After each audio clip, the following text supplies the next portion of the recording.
દાદી આ શાનો છોડ છે? ધરુ બેટા, આ સફેદ જાસૂદ છે. આ શાનો છોડ છે? આ પારિજાતનો છોડ છે. આના ફૂલ કેવા સરસ આવે, જોયા? નારંગી દંડી હોય અને ઉપર સફેદ હોય.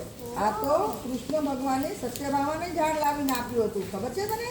નથી ખબર. હા, ચલો. દાદી આ શાનો છોડ છે? આ પણ જાસૂદ છે. લાલ કલરના મોટા ગલગોટા જેવા સરસ લાલ ફૂલ આવે છે આના ઉપર. દાદી આ શાનો છોડ છે? આ રાતરાણીનો છોડ છે. આ તો રાત્રે જ ઉગે ફૂલ અને એટલી સરસ સુગંધ આવે. એક દિવસ તું આવીને જોઈ જજે. હા હા.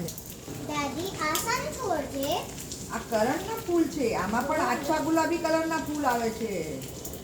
દાદી આ શાનો છોડ છે? આ જાસ્વંતીનો છોડ છે. ઓહ. આ- દાદી આ શાનો છોડ છે? આ મોગરાનો છોડ છે. ઓહ. હા. પણ આનામાં ફૂલ આવે છે? હા, સફેદ કલરના મોગરો, સફેદ મોગરો છે. ઓહ. હા. આ શાનો છોડ છે? આ આછો ગુલાબી જાસૂદ છે. એનામાં સરસ મજાના ગુલાબી ફૂલ આવે છે. આ શાનો છોડ છે? આ બારમાસીનો છોડ છે. ઓહ.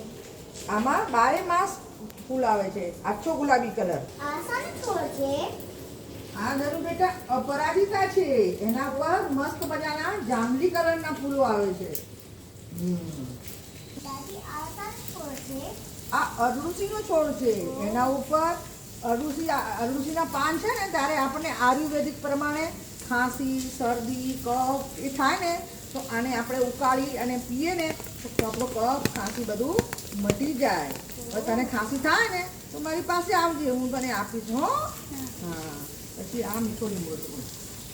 આ શાનો છોડ છે? આ મીઠો લીમડો છે. આપણે કઢી, દાળ એમાં નાખીએ ને.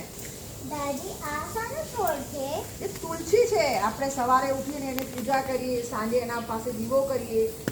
એના પર ફળ, ફૂલ કશું જ નથી આવતા, છતાં આયુર્વેદિક પ્રમાણે અને તુલસી માતાની આપણે પૂજા કરીએ છીએ. દાદી આ શાનું ઝાડ છે? સપ્તપર્ણનું ઝાડ છે. એનામાં 7 પાંદડા હોય છે, એટલે એને સપ્તપર્ણ કહે છે. ખબર પડી? શાનો છોડ છે? આ લાલ જાસૂદ છે. ઓહ. આ તો આયુર્વેદિક પ્રમાણે પણ એને બહુ જ કામ લાગે છે અને આના સિઝન પ્રમાણે જ ફૂલો આવે છે. બહુ જ ફૂલો આવે છે. હમણાં પહેલાં બહુ જ ફૂલો આવતા હતા, પણ હમણાં વરસાદ આવ્યો ને એના પછી બધા એ ઓછા થઈ ગયા, નહીં તો બહુ જ ફૂલો આવતા હતા આના ઉપર.